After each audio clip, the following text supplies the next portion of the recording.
पिया करम जंगले जंगले करम जंगले बाबा के दर्शनवा पिया करम जंगले बाबा के दर्शनवा पिया दुख भाग जाई फेरी है ध्यानवा पिया दुख भाग जाई फेरी है ध्यानवा पिया करम जंगले जंगले करम जंगले बाबा के दर्शनवा पिया करम जंगले बाबा के दर्शनवा पिया बाबा के ज्योति से नूर मिलता है बाबा के ज्योति से नूर मिलता है सबको दिलों को सुरूर मिलता है जो आते हैं सच्चे दिल से बाबा के दरबार में उन्हें कुछ न कुछ जरूर मिलता है। एक बार चमली चमली बाबा की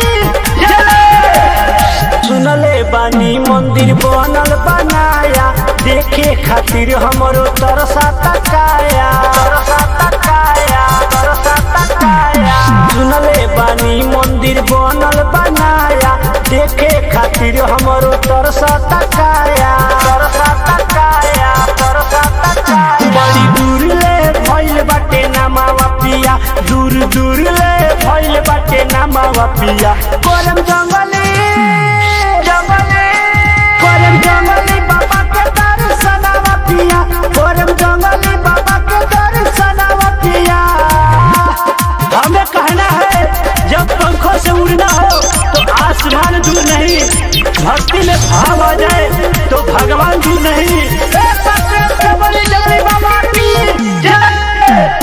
सुनिए राजा सुतार बाटे बढ़िया जाके कठुइया में रोक जाले बढ़िया रोक जाले बढ़िया रोक जाले बढ़िया सुनिए राजा सुतार बाटे बढ़िया जाके कठुइया में रोक जाले बढ़िया रोक जाले बढ़िया रोक जाले बढ़िया बन लक्ष्मीपुर में बाधामवा पिया बन लक्ष्मीपुर में बाधामवा पिया करम जंगले जंगले करम जंगले बाबा के दर्शनवा पिया करम जंगले बाबा के दर्शनवा पिया। एसएमएस रिकॉर्डिंग स्टूडियो मोतीहारी एक बार प्रेम से बोली जंगली बाबा की जय प्रेम से बोली एक बार हनुमान जी की जय एक बार प्रेम से बोली जंगली बाबा की जय।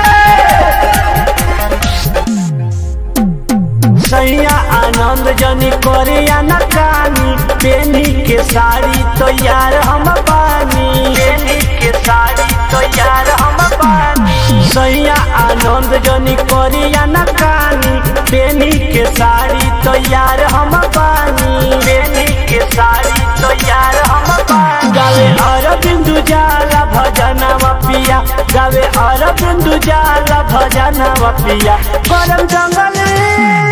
जंगले